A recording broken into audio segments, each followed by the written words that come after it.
सुनिए, ये रमजान का रोजा जो किसी भी कंडीशन में माफ नहीं है, हाँ किसी भी कंडीशन में माफ नहीं है। रुखसती तो है लेकिन माफी नहीं है। अगर बीमार हो छोड़ दो, लेकिन बीमारी ठीक हो जाने के बाद छूटे हुए रोजे को पूरा करना है। सफर में हो छोड़ दो, बाद में पूरा करना है। ये रोजा इतना जबरदस्त फरीजा है कि रमजान के महीने में अगर औरतें पीरियड से हो जाएं, उनको महीना शुरू हो जाए तो वो नमाज भी छोड़ेंगी और रोजा भी छोड़ेंगी।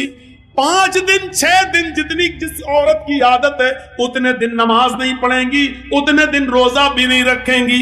लेकिन रोजे का फरीजा इतना अहम है। इस्लाम ये कहता है कि जब ईद के बाद वो सही हो जाए, नहा ले, पाक हो जाए, तो छूटे हुए रोजे तो वो पूरे करेंगी, लेकिन इन दिनों की छूटी हुई नमाजें वो पूरी नहीं करेंगी। नमाजें माफ है, यानी छूटी हुई नमाजें उन दिनों की उन औरतों को पूरा करने का हुक्म नहीं दिया, वो उनके ऊपर से माफ कर दी गई है। लेकिन छूटे हुए रोजों को उनको हर हाल में पूरा करना होगा। जर्जी साहब रोजा रखते रखते बीमार हो गए, 2 रोजे छूट गए। सोचते थे कि ईद के बाद रख लेंगे, लेकिन 2 रोजे जर्जी साहब नहीं रख पाए। मुहर्रम का महीना, शव्वाल का महीना जाने से पहले पहले इंतकाल हो गया।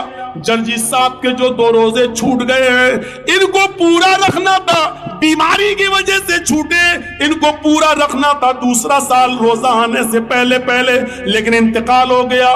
तो ये मरने के बाद भी मेरे ऊपर से माफ नहीं है। अब ये छूटे हुए 2 रोजे मेरी औलाद पूरा करेगी, मेरी बीवी रखेगी, मेरी बहन रखेगी, मेरा बाप रखेगा, मेरे खून का कोई रिश्ता होगा वो रखेगा।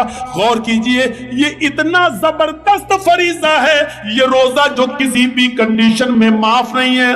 बहुत ज्यादा कोई बूढ़ा आदमी है जो रोजा ही नहीं रख सकता है, उसके ऊपर से भी माफ नहीं है।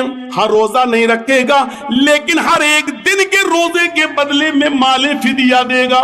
एक मिस्कीन खाना खिलाएगा, एक फकीर को खाना खिलाएगा, पेट भर के उसको खाना खिलाना है।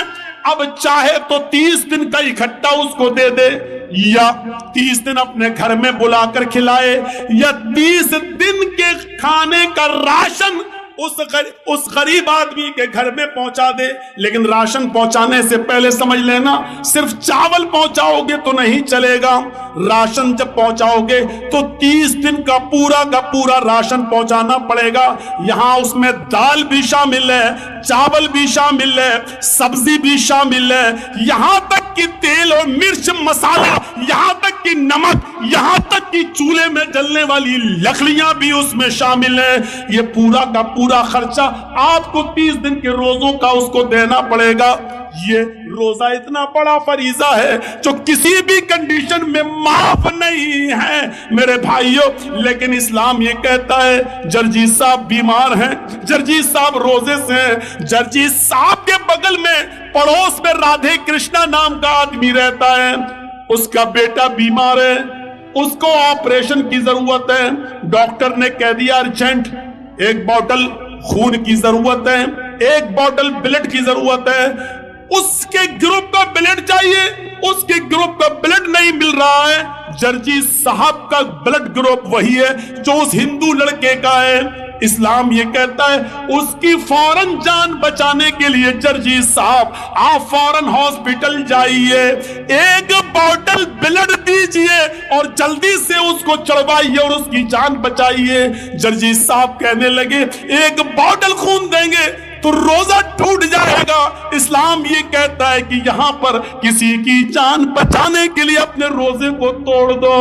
एक गैर मुस्लिम बच्चा है, इंसानियत का तकाजा है, रोजा बाद में पूरा किया जा सकता है, लेकिन वक्त पर अगर ब्लड न मिला तो उसकी जान चली जाएगी, उसको फौरन ब्लड दो। जर्जी साहब को अपना रोजा तोड़ना पड़ेगा और रोजा तोड़कर ब्लड देकर उसकी जान बचाना पड़ेगी।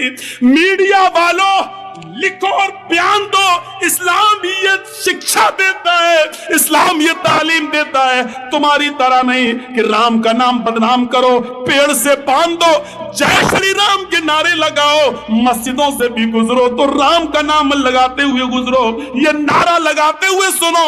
अगर तुम्हारे अकीदे के मुताबिक रामचंद्र जी जीवित हैं, जिंदा हैं, तो यकीन मानो कि उनकी आत्मा अंदर से कितनी दुखी हो रही होगी, उनकी आत्मा अंदर से कितनी रो रही होगी कि मैंने तो अपने शागिर्दों को, अपने चेलों को ऐसा राम धर्म बनाने के लिए नहीं कहा था, ऐसा तो नहीं कहा था, लेकिन आज ये कितने गिर चुके हैं कि अपने स्वार्थ के लिए हमको मस्जिदों के बाहर भी नीलाम कर रहे हैं। जरा तसव्वुर कीजिए, ये इस्लाम है जो हमें जोड़ता है, ये इस्लाम है जो हमें मानवता और इंसानियत से जोड़ता है। ये इस्लाम की शिक्षा है, इस्लाम की तालीम है, इस्लाम की दावत है। हम हैं कहां? हमें बहुत गौर करने की जरूरत। ये इस्लाम ही है जो कहता है वल्लाही ला युमिन, अल्लाह की कसम वो मोमिन नहीं। हजरत आयशा पूछती है कौन मोमिन नहीं, और अल्लाह के नबी कहते हैं वो मोमिन नहीं जो खुद पेट भर के खाना खा ले और उसका पड़ोसी भूखा सो जाए। और पड़ोसी में हिंदू और मुसलमान की कोई कैद नहीं लगाई, पड़ोसी है चाहे वो जो भी हो। हजरत अब्दुल्लाह इब्ने उमर बड़े सहाबी गुजरे हैं, उनका पड़ोसी यहूदी था, उनके घर बच्चा पैदा हुआ। किसके? अब्दुल्ला इब्ने उमर के घर में डिलीवरी हुई, विलादत हुई, बच्चा पैदा हुआ। 7वें दिन उन्होंने अपने बच्चे का अकीका किया। जब 2 जानवर ले आए और घर में बांध दिया तो अपनी बीवी से कहा देखो बीवी, जब 7वें दिन ये बकरे दोनों ज़िबा होंगे और गोश्त पक जाएगा तो पड़ोसी को जरूर पहुंचा देना। पड़ोसी कौन था? यहूदी। जरा इस बात को सुनते रहिएगा, पड़ोसी कौन था? यहूदी। और अब्दुल्ला इब्ने उमर क्या कह रहे हैं? पड़ोसी को जरूर पहुंचा देना। बीवी ने कहा ठीक है। जब अकीके में 5 दिन रह गए तो कहा देखो जब ये जानवर ज़िबा होंगे, गोश्त पक जाए तो पड़ोसी को जरूर दे देना। बीवी ने कहा ठीक है। जब अकीके में 2 दिन रह गया तो उन्होंने कहा देखो अब 2 दिन रह गए अकीके में, जब जानवर ज़िबा हो जाए और गोश्त पक जाए तो तुम पड़ोसी को जरूर पहुंचा देना। बीवी ने कहा ठीक। आज अकीके का दिन आ गया। अब्दुल्ला इब्ने उमर ने दोनों जानवरों पर छुरी चलाई और फरमाया बीवी जब गोश्त पक जाए तो पड़ोसी को जरूर पहुंचा देना। बीवी ने कहा ठीक है। अब खाल उतारने लगे, खाल उतर गई, गोश्त की बोटियां होने लगी। कहा देखो बीवी जब गोश्त पक जाए तो पड़ोसी को जरूर पहुंचा देना। और जब गोश्त पकने लगा, हांडी पर रख दिया पकने के लिए, तो बार बार ढक्कन उतार कर देखने लगे। बीवी ने कहा क्या हुआ? कहा देख रहा हूं। कहा क्यों? पकने में थोड़ा टाइम लगेगा। कहा मैं देख रहा हूं कि कितना रह गया है, देखो जब पक जाए तो पड़ोसी को जरूर पहुंचा देना। अब बीवी को गुस्सा आ गया। 7 दिन से इनकी टर टर टर टर सुन रहे हैं। तो बीवी ने कहा अरे सुन लिया मैंने, 7 दिन से आप चिल्लाते चले जा रहे हैं पड़ोसी को दे देना, पड़ोसी को दे देना। अरे मैं आपकी बीवी हूं, जिम्मेदारी समझती हूं। आपने कह दिया पकने तो दीजिए, मैं पहुंचा दूंगा, पहुंचा दूंगी, क्यों परेशान है आप? अब चुप हो गए। कहने लगे बीवी डांट क्यों रही हो? कहा बार बार कहते चले जा रहे किसी बात को। अरे मैंने, आपने कह दिया, मैंने सुन लिया, मैं पहुंचा दूंगी, पकने तो दीजिए। कहा देखो मेरी बीवी बात ये नहीं है, बात ये है कि अल्लाह के नबी सल्लल्लाहु अलैहि वसल्लम ने जुमे का खुतबा दिया था, मैं उस वक्त मस्जिद में मौजूद था और अल्लाह के नबी सल्लल्लाहु अलैहि वसल्लम ने पड़ोसियों के हुकूक बताना शुरू किए। ये हक, इसके बाद ये हक, इसके बाद ये हक। आपने इतने हक बताए, इतने हक बताए कि ऐसा लग रहा था कि कुछ छूट ही नहीं गया। अब रह क्या गया है? अब ऐसा लग रहा था कि अब अल्लाह के नबी जो भी बोलेंगे कहीं ऐसा न हो कि आगे ये बोल दें कि जिस मकान में तुम रहते हो उस मकान में भी पड़ोसी का इतना इतना हिस्सा है, इतना हिस्सा तुम्हारे पड़ोसी का। ऐसा लग रहा था, इतने हुकूक बताए कि मुझे डर लगने लगा कि हम जिस घर में रहते हैं उसमें भी कहीं पड़ोसी का हिस्सा ना बताते कि इतना हिस्सा पड़ोसी का। तो मेरी बीवी पहुंचा देना। अल्लाह के नबी ने फरमाया वो आदमी मोमिन नहीं जो खुद पेट भर के खा ले और उसका पड़ोसी भूखा सो जाए। इस्लाम ये गवारा ही नहीं कर रहा है कि आपके पड़ोस में रहने वाला पड़ोसी, चाहे वो हिंदू हो, यहूदी हो, ईसाई हो, क्रिश्चियन, जैनी हो, सिख हो, बुद्धिस्ट हो, कोई भी हो, अगर पड़ोसी है तो ये आपकी जिम्मेदारी है कि आप पता लगाएं कि उसके घर में क्या बना है, क्या नहीं बना है। आप नहीं जा सकते, आपकी बीवी तो उसकी बीवी से मिलने जा सकती है, किसी तरीके से बहाने से पूछ ले कि तुम्हारे घर में क्या पका है। याद रखना, अगर आप घर में तहज्जुद पढ़ रहे हैं लेकिन आपका पड़ोसी भूखा है तो अल्लाह की कसम आपकी तहज्जुद आपके मुंह पे मार दी जाएगी, क्योंकि आप मोमिन ही नहीं है। अल्लाह के नबी ने फरमाया मोमिन तो वो है जो पड़ोसी को भूखा ना सोने दे, और जिसका पड़ोसी भूखा सो गया तो आप मोमिन नहीं, आप तहज्जुद पे ताजुद पड़े जा रहे हैं, पड़ोसी का हक ही नहीं, उसको देख ही नहीं रहे।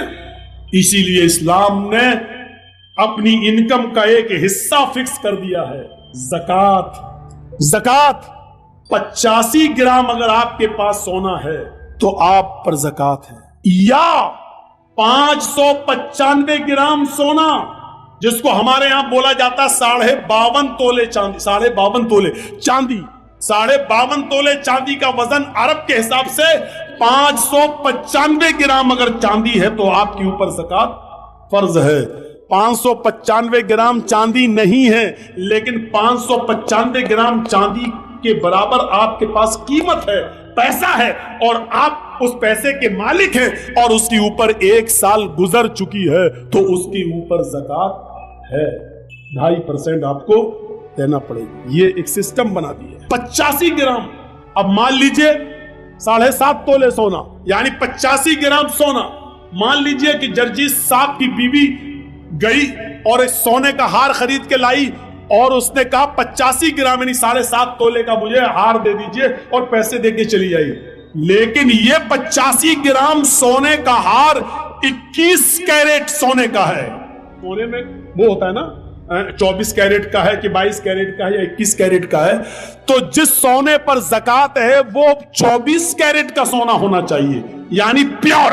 85 ग्राम सोना आपने खरीदा है और वो 24 कैरेट का है तो आपके ऊपर ज़कात है। आपने 85 ग्राम सोना खरीदा है लेकिन वो 21 कैरेट का है तो उसके ऊपर ज़कात नहीं बनेगी, क्योंकि उसको जब आप वजन करेंगे और जब उसके अंदर जो और धातु मिली हुई है उसको आप निकाल देंगे तो उस सोने का वजन जो ओरिजिनल सोना है वो 72 ग्राम रह जाएगा, वो 72 ग्राम रह जाएगा, 85 ग्राम नहीं रहेगा।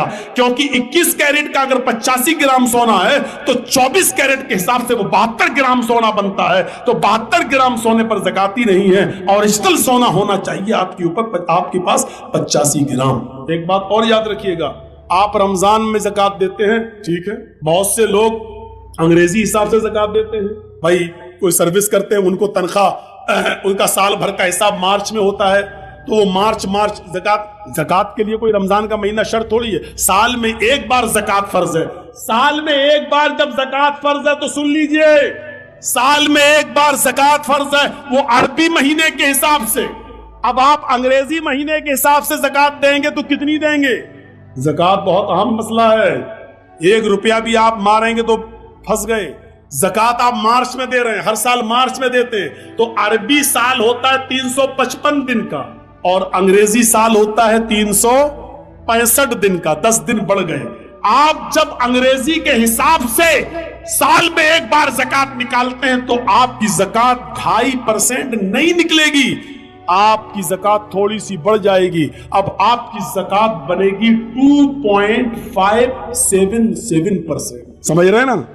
यानी 1 लाख रुपए में 2,500 देना है आपको अरबी साल के हिसाब से, 2,500 यानी 2,500। लेकिन आप अंग्रेजी हिसाब से जब आप ज़कात देंगे तो ज़कात कितनी देंगे?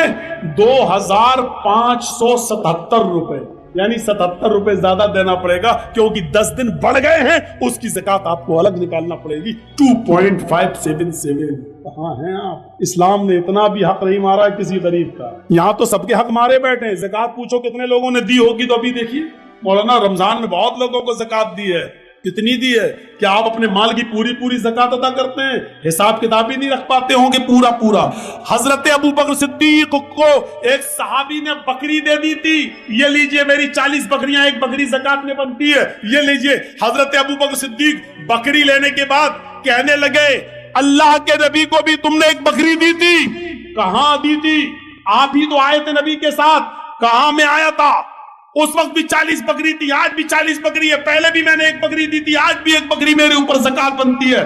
हजरत अबू बकर सिद्दीक ने कहा कि मैंने अल्लाह के नबी सल्लल्लाहु अलैहि वसल्लम को देखा कि आपने एक बकरी उनको रस्सी के साथ दी थी, रस्सी समेत बकरी दी थी, रस्सी समेत।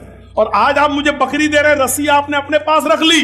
तो सहाबी ने कहा कि रस्सी का आप क्या करेंगे? मैं दूसरी बकरी बांध लूंगा, बकरी तो दे रहा हूं ना। तो تو حضرت ابوبکر صدیق نے کہا تھا اللہ کے رسول کو تم نے رسی کے ساتھ بکری دی تھی اور مجھے صرف بکری دے رہے ہو رسی نہیں. اللہ کی قسم اگر رسی روک لو گے, بکری تو دے رہے ہو لیکن رسی اگر روک لو گے تو میں تم سے جہاد کروں گا, میں تم سے لڑوں گا, میں تم سے قتال کروں گا, میں تم سے جہاد کروں گا. غور کرو, بکری دے رہا ہے وہ صحابی, صرف رسی روک رہا ہے, تو ابوبکر صدیق کہہ رہے ہیں کہ میں تم سے جہاد کروں گا, میں قتال کروں گا. یہاں تو روپیہ مارے بیٹھے ہیں, غریبوں کا پورا پورا حق مارے بیٹھے ہیں, لاکھوں کے مالک 1000 کی زکات دیتی ہو گئی. آپ کے پاس 1 لاکھ روپیہ ہے, 2500 روپے زکات بنتی ہے, آپ نے 2400 روپے دے دیے, 400 2400 روپے آپ نے دے دیے, 2400 2400 روپے آپ نے دے دیے, 100 روپے روک لیا یا نہیں دیا, آپ کی 2400 روپے کی زکات بیکار, آپ نے غریبوں کا حق مارا ہے. میرے بھائیوں, وہ 100 روپے بھی آپ سے لیے جائیں گے اور غریب کو دیے جائیں گے. اسلام غریب کا حق نہیں مارتا ہے. اللہ کہتا ہے میرے پاس میرا حق مار کے آؤ گے, قیامت کے دن میں اپنا حق معاف کر سکتا ہوں, لیکن کسی غریب کا حق مار کے آؤ گے تو میں معاف نہیں کروں گا. نماز میں اور روزے میں کچھ کمیاں ہو جائیں تو قیامت کے دن اللہ معاف کر سکتا ہے, لیکن کسی کا حق مارا ہوگا. ہمارے اٹاوا میں ایک آدمی وضو بنا رہا تھا, میں مسجد میں وضو بنا رہا تھا, تو ایک روزے کی حالت میں, تو ایک نوجوان تھا, کلا کرتے کے وقت وضو بنانے کے بعد ہم سے کہنے لگا مولانا ایک مسئلہ بتاؤ. میں نے کہا جی بولیے. یہ وضو کرتے ہیں جو کلا کرتے ہیں نا, کلا کیا تو یہ پانی تھوڑا سا چپک جاتا ہے زبان میں. کلا کریں گے ایسے کریں گے تو اب پانی تو زبان میں تھوڑا سا لگ ہی جائے گا نا, ایسے تو کوئی نہیں کرتا ہے. پانی کو تھوک رہا ہو تو پانی زبان میں لگ جاتا ہے. اگر وہ پانی کسی طریقے سے حلق کے اندر پہنچ جائے, پانی کا قطرہ, وضو بناتے وقت جو پانی زبان پہ رہ جاتا ہے وہ قطرہ بن کے اگر حلق کے نیچے چلا جائے تو کیا اس سے روزے پر کوئی فرق پڑے گا؟ میں نے کہا تم نے مسئلہ بہت اچھا پوچھا, میں کل جمعے کے خطبے میں اس مسئلے کو بتاؤں گا تاکہ سب کو معلوم ہو. کہنے لگا ابھی مجھے بتا دیجئے. میں نے کہا یار تمہیں بتاؤں گا تو میں اکیلے معلوم ہوگا, تم نے بہت اچھا مسئلہ پوچھا, کل جمعے کا خطبہ ہے, میں شاہی جامع مسجد میں خطبہ دوں گا تو تمہیں بتا دوں گا. کہنے لگا ٹھیک ہے. اگلی صف میں بیٹھا تھا وہ آدمی, میں نے پورے دن بھر اس کا بایو ڈاٹا تلاش کیا کہ بڑا متقی آدمی ہے, بڑا پرہیزگار آدمی ہے, بڑا نیک آدمی ہے, اتنی سی بات پوچھ رہا ہے, تو اس کا بایو ڈاٹا دیکھیں کہ کون ہے کیا ہے. تو اس کا بایو ڈاٹا ملا تو بہت کچھ ملا. تو میں نے جمعے کے خطبے میں یہ بات کہی کہ آج اس کا نام نہیں لیا, میں نے کہا لوگ آج ہم سے یہ مسئلہ پوچھتے ہیں کہ وضو بناتے وقت اگر وضو کا بچا ہوا پانی زبان پہ رہ جائے اور حلق کے ذریعے اس کا کوئی قطرہ پیٹ میں چلا جائے تو روزے پہ کوئی فرق پڑتا ہے؟ پانی کے ایک قطرے کو حلق کے ذریعے پہنچ جانے پر ان کو لگتا ہے کہ روزے پر کوئی فرق پڑتا ہے یا نہیں؟ یہ مسئلہ وہ پوچھتے ہیں جو اپنی بہنوں کا حق مارے بیٹھے ہیں, اپنی بیٹیوں کا حق مارے بیٹھے ہیں زمین و جائیداد میں, جب ان کی زندگیوں پر نہ اپنی بہن اور بیٹیوں کا حق مارنے سے ان کی زندگیوں پر کوئی فرق نہیں پڑ رہا ہے. ایسے لوگ یہ مسئلہ پوچھتے ہیں کہ پانی کا ایک قطرہ اگر حلق کے نیچے اتر جائے تو روزے پہ کوئی فرق پڑے گا یا نہیں پڑے گا. کیسے متقی اور پرہیزگاری دکھائی دے رہی ہے اس مسئلے کے اندر, لیکن نتیجہ کیا ہے؟ جب اندر سے ان کی زندگی دیکھی تو پتا چلا کہ باپ کے مرنے کے بعد وہ بہنوں کو, یعنی باپ کی وراثت میں سے وہ اپنی بہنوں کو حق نہیں دے رہا ہے, اور اپنی وراثت میں اپنی بیٹیوں کو حق نہیں دے رہا ہے. جو اپنی بیٹیوں کا اور اپنی بہنوں کا حق مارے بیٹھا ہے, وہ آدمی آج یہ سوال کرتا ہے کہ پانی کا قطرہ اگر حلق کے نیچے چلا جائے تو روزے پہ کوئی فرق تو نہیں پڑے گا. تصور کریں, آپ اپنی بہن کو 1 لاکھ نہیں 1 کروڑ کا جہیز دے دو, لیکن باپ کے مرنے کے بعد باپ کی وراثت میں بھی بہن حصے دار رہے گی, اور باپ کی وراثت میں تمہیں جو حصہ ملے گا تمہارے مرنے کے بعد تمہاری وراثت میں سے بھی بہن حصے دار رہے گی. یعنی باپ کی وراثت میں سے بھی حصہ ملے گا اور بھائی کی وراثت سے بھی بہن کو حصہ ملے گا, اور جب بہن کی شادی ہوگی تو شوہر کی وراثت سے بھی بیوی کو حصہ ملے گا, اور بیٹا اگر مر گیا تو بیٹے کی وراثت سے میں بھی اس کی ماں کا حصہ بنے گا. میرے بھائیو, اللہ کے رسول نے, شریعت نے ایک عورت کو چاروں طرف سے عزت دی. یہ وہ لوگ مسئلہ پوچھتے. اسلام نے اتنا زبردست انتظام کر دیا ہے ہمدردی کا कि आप बच नहीं सकते, रियायत नहीं, ये करना ही पड़ेगा तुम्हें। इसीलिए कुरान कहता है वसारिऊ इला मग़फ़िरतिन मिन रब्बिकुम व जन्नतिन अर्ज़ुहा अस्समावातु वल अर्ज़, अपने रब की मग़फ़िरत की तरफ दौड़ो और उस जन्नत की तरफ दौड़ो जिसकी लंबाई और चौड़ाई जमीन व आसमान के बराबर है। दुनिया में आज इंसान सिर्फ कमाने पर लगा है, असबाबे राहत बहुत, जरजीस साहब ने बहुत कमाया, आज जरजीस साहब के पास असबाबे राहत बहुत है। आप जरजीस साहब के घर आइए तो आपको देखने को मिलेगा उसके घर में एयर कंडीशन भी है, आज उसके घर में 4 व्हीलर भी है, आज उसका घर भी आलीशान बना हुआ है। असबाबे राहत तो जरजीस साहब के पास बहुत है, लेकिन डॉक्टर ने मना कर दिया, जरजीस साहब आप बीमार हैं, आप एसी की ठंडी हवा में नहीं लेट सकते हैं। ऐसे असबाबे राहत से क्या फायदा? हम और आप जो कमा रहे हैं, राहत के असबाब इकट्ठा कर रहे हैं कि हमें गर्मियों में एसी की ठंडी हवा मिल जाए। हमने बहुत कमाया, लेकिन डॉक्टर ने मना कर दिया कि एसी की ठंडी हवा में नहीं लेट सकते हो। असबाबे राहत इतने हैं कि चलने के लिए 4 व्हीलर है मेरे पास, लेकिन डॉक्टर ने मना कर दिया है सुबह सवेरे तुम्हें रोजाना पैदल टहलना होगा।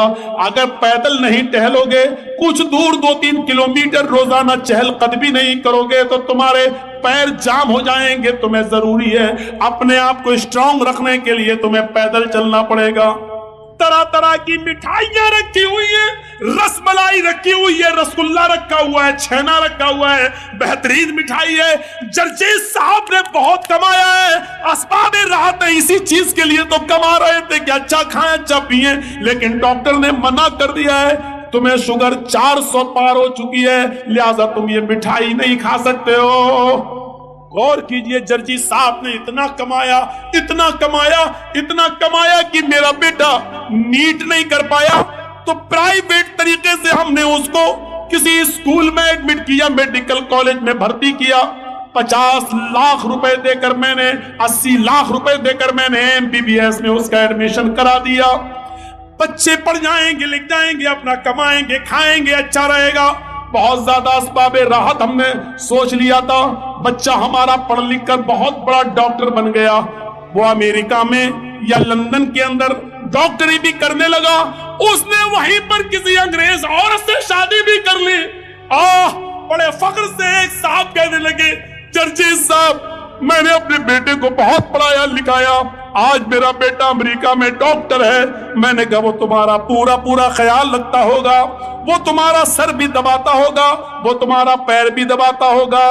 कहने लगा नहीं जरजीस साहब, 15 साल से मैंने अपने बेटे की शक्ल नहीं देखी। ऐसी दौलत से क्या फायदा? जिस औलाद के लिए तुम कमा रहे हो उस औलाद की शक्ल देखना तुम्हें नसीब नहीं हुआ। बाप ने बेटे की शक्ल नहीं देखी, बेटे ने बाप की शक्ल नहीं देखी। तसव्वुर करो ये कौन सी असबाबे राहत है, ये कौन सा राहत का सामान है। उस जमाने में लोग एक रोटी खाते थे, लेकिन उनकी औलाद उनकी आंखों के सामने रहती थी, और वो बच्चे भी एक रोटी कमाते थे, लेकिन आधी अपने माँ बाप को खिलाकर अपने माँ बाप की सेवा और खिदमत किया करते थे। तसव्वुर करो मेरे भाइयों, लोग इसी चक्कर में बख्श दिए गए। तसव्वुर कीजिए, एक वो जो लोग गार में फंस गए थे उनमें एक आदमी वो था जो ये कह रहा था कि अल्लाह तू अच्छी तरीके से जानता है कि मैं बकरियों को चराने वाला हूं, और जब बकरियों को चरा कर घर ले जाता हूं तो सबसे पहले बकरियों का दूध दोता हूं। मैं अपने बीवी और बच्चों को नहीं, सबसे पहले अपने माँ बाप को अपनी बकरी का दूध पिलाता हूं। जब वो सो जाते हैं तो फिर मैं अपने बीवी और बच्चों को दूध पिलाता हूं। अय अल्लाह तू अच्छी तरीके से जानता है कि एक दिन मैं जब देर से घर पहुंचा और जब जंगल से जाते जाते मुझे बकरियां ले जाकर देर हुई तो मेरे माँ बाप सो चुके थे। मैंने बकरी का दूध दोहा, उसको गर्म किया और प्याला लेकर अपने बाप के सिरहाने खड़ा हो गया। मेरे बाप सो चुके थे, मैंने अपने माँ बाप को उठाया नहीं कि उठाएंगे तो नींद में डिस्टर्ब होगा, लिहाजा सुबह के वक्त मेरे माँ बाप की आंख खुली। जैसी खुली मैंने दूध का प्याला अपने बाप को दे दिया। میں نے خود نہیں پیا، پہلے اپنے باپ کو پلایا، جب میرے باپ نے پورا دودھ پی لیا پھر میں نے اپنے بچوں کو اور اپنی بیوی کو دودھ پلایا۔ اے اللہ، اگر میں نے یہ کام تیری رضامندی کے لیے، تجھے خوش کرنے کے لیے کیا ہے تو اس غار کا منہ کھول دے تاکہ ہم نکل جائیں۔ اس زمانے میں لوگ اپنے ماں باپ کی خدمت کر کے اللہ سے یہ کہتے تھے، اللہ میری اس پریشانی کو دور کر دے۔ آج تو ہمیں ایسی پڑھائی لکھائی ہو گئی ہے، آج اسباب راحت کے چکر میں، کمانے کے چکر میں آج ہم اپنی اولاد سے اور اولاد باپ سے اتنی دور ہو چکی ہے کہ باپ بیٹے کی شکل نہیں دیکھ رہا اور بیٹا باپ کی شکل نہیں دیکھ پا رہا ہے۔ غور کرو، آپ ہی لوگوں میں کتنے لوگ ایسے ہیں جو بیچارے دلی اور بمبئی کام کرنے جا رہے ہیں، کتنے لوگ ایسے ہیں جو انڈیا چھوڑ کر آج سعودیہ، کویت اور دبئی میں کام کر رہے ہیں۔ 2-2 سال 3-3 سال سے نہ انہوں نے باپ کی ماں کی شکل دیکھی، نہ اولاد نے ماں باپ کی شکل دیکھی، نہ ماں باپ نے اپنی اولاد کی شکل دیکھی۔ اسباب راحت ہے، سامان تو آپ بہت کمانا چاہتے ہیں، راحت کے بہت سی چیزیں اکٹھا کرنا چاہتے ہیں، لیکن راحت نصیب نہیں ہو رہی۔